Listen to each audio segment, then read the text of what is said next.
So yeah, my name is Veryan.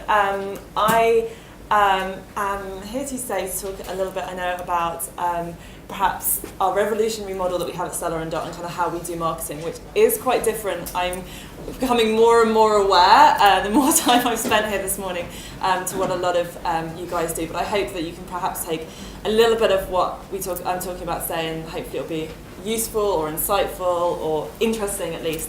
It's going to be a bit of a journey into quite a female world as well. So I'm actually used to normally presenting to about 90% women, so please bear that in mind too. Really I'm going to tell you, has anyone here heard of Stella and Dot before? Yes, 2 women in the room. I've heard of Stella and Dot. Okay, well this is going to be an education. This is good pre-Christmas, right? So this is a good education for you guys. Because it's a good place to buy Christmas presents from. But Stella and Dot, I'm going to tell you a little bit about Stella and Dot, but really, essentially at the heart, we're a really scrappy entrepreneurial business still here in the UK. We're very lean in the way that we work. We don't work with big marketing budgets at all. I'm going to kind of talk to you a bit about why that's the case. But really, everything for us is about being effective, results-driven at kind of every step of the way. So I joined Stella and Dot about 4 years ago. My background was big corporate. I used to be a marketing manager at L'Oreal. So I came from big beauty world. I came from very big, nice, juicy budgets and found myself basically in a cupboard with 3 other people starting up this business in the UK. So it's been a great journey. But the reason that I made that transition was actually because something really resonated with me about this business, and I think it comes back to, and it was good to see Simon talking about like authenticity, because actually that's something that's really important to us, and it's something that really resonated with me, and that's why I joined Stella and Dot, is that I was at L'Oreal, and it's an incredible company. I loved working there, full of lots of inspirational women as well, which I think as women in the workplace is a really important thing. But I looked at the women above me, and I looked at perhaps my career path there, and I kind of started to wonder, well, what does that mean for me? Because I saw a lot of them having to make the choice at some point in their career, perhaps between family and their career. And it always sat in the back of my mind. At the time I was in my late 20s, I wasn't thinking about families and things like that, but I was certainly thinking at some point I'm probably going to have to be someone who makes that decision or makes a compromise perhaps. And I was lucky enough to come across Stella and Dot, and when they came to speak to me about working with them, that's what really resonated with me, is that Stella and Dot is actually a company that's trying to find a solution for women who are in that situation. And so for me, from the very beginning, it's felt very authentic, and I've really loved the fact that as a brand and as a company, we're incredibly mission driven. So Stella and Dot actually at its heart initially is a jewellery company, and I'll tell you a little bit more about that. But actually we have a much bigger mission than that. And this is our mission, and I'm sorry I'm going to do that real classic marketing thing of reading it to you, but I think it really will set up kind of what I'm going to talk to you about. So Stella and Dot, our mission is to give every woman the means to style her own life. On the surface, we design irresistible, world-renowned accessories. But at our core, there is something much greater at work. We have a vision of the world where strong women live bold and joyful lives. Passion and friendship are our greatest accessories. We are a community created to lift you up and to give you the tools to unleash your potential, one strong woman at a time.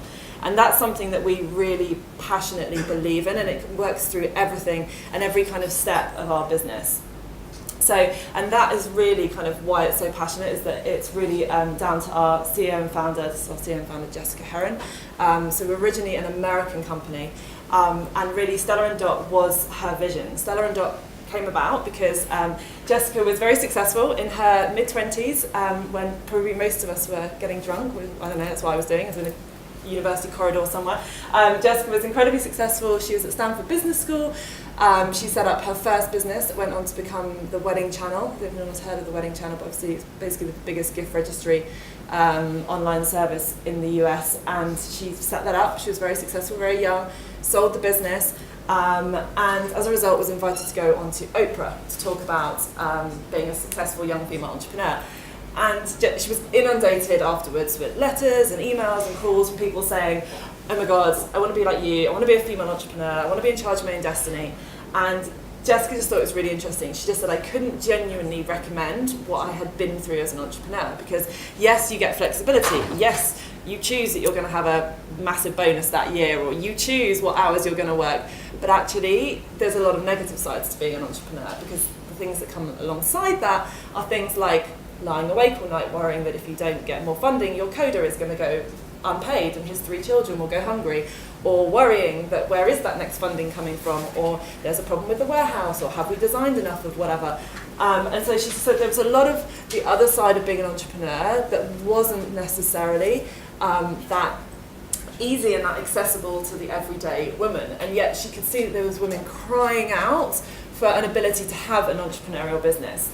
And that's really where the idea of Stella came from, is she thought, well, okay, if you could take the good parts of being an entrepreneur and you could put them alongside perhaps supporting women in doing that and enable it to make it easier, then couldn't that be really interesting? And actually she looked around to see if anything like that existed, and she came across the direct sales direct sales business model. So, you know, in its older format, essentially Tupperware. You know, everyone knows the kind of, you know, 1950s, you know, Tupperware style parties. And Jessica just sort of looked at that model and thought there's something really interesting there, because actually you're allowing people to basically set up their own business, choose their hours, actually decide how much they want to earn and how they want to work. You know, decide that they want to work 2 hours a week and earn a little bit, or they want to work, you know, 50 hours a week and earn quite a lot from doing that. But they're in control of their own destiny.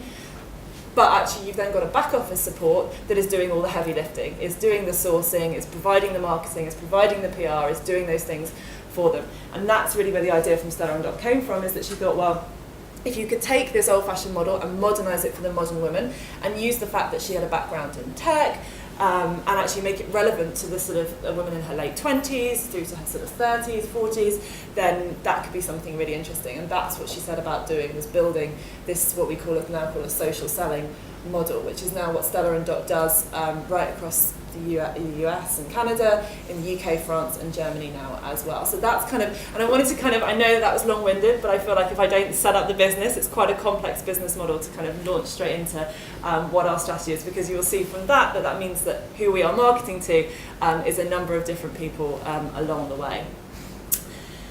So, like I said, my fonts have gone crazy. That's going to drive me mad as someone who works in marketing. So apologies now, clearly the fonts are not on the computer. So who are we talking to? Well, that means that having this social selling model, actually, we're marketing to 3 different women at all times. And a few good men, I will say, and a few good men, but predominantly women. And it just means that all the time we're really having to think about that as a company, is who are we talking to? It's not as straightforward as one person. So, the first and foremost person, the person I'm going to talk most about today, because I figured it was different perhaps from what other people will be talking about, is what we call our stylists. So the independent women who have their own Stella and Dot jewellery businesses, who go to people's homes and they sell their jewellery and they earn money from doing that. So our stylist, that's the key person that we speak to, and we're always trying to fill that funnel. So we're always trying to build the number of stylists that we have who are out there. So for example, at the moment in the UK, we have sort of nearly 2,500 stylists. We want to grow that to like 5,000 stylists in the next couple of years. So, one of our big things is how are we marketing to those people, and how are we sharing that entrepreneurial opportunity with them in an appealing way. We then have our hostesses, so the women whose homes they are that the stylists go to. So we need to always be talking to them, encouraging them as to why they would want to invite someone into their home, why they would want to get their friends together, and why they would want to be talking about Stella and Dot. And then, of course, we have our customers as well. So actually people who just want really great jewellery, either by going to a trunk show, which is what we call the pop-up shop in someone's home, or actually just through shopping online as well, because actually about 20% of our business is just through our website as well. But the other 80% comes from our direct sales business as such.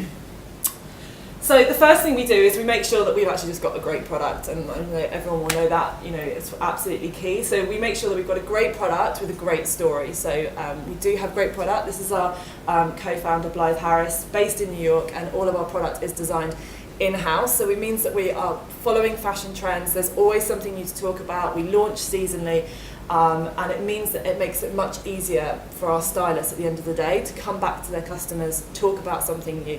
And that's really important for us as well, is that it's always exciting for our stylists. So everything we do, I know one of Simon's questions earlier was, is your customer always at the centre of what you do? Absolutely. And actually our sense check as a team, when we see a new line of collection and we're deciding which pieces go through into production, the first question we ask is, does it sell itself?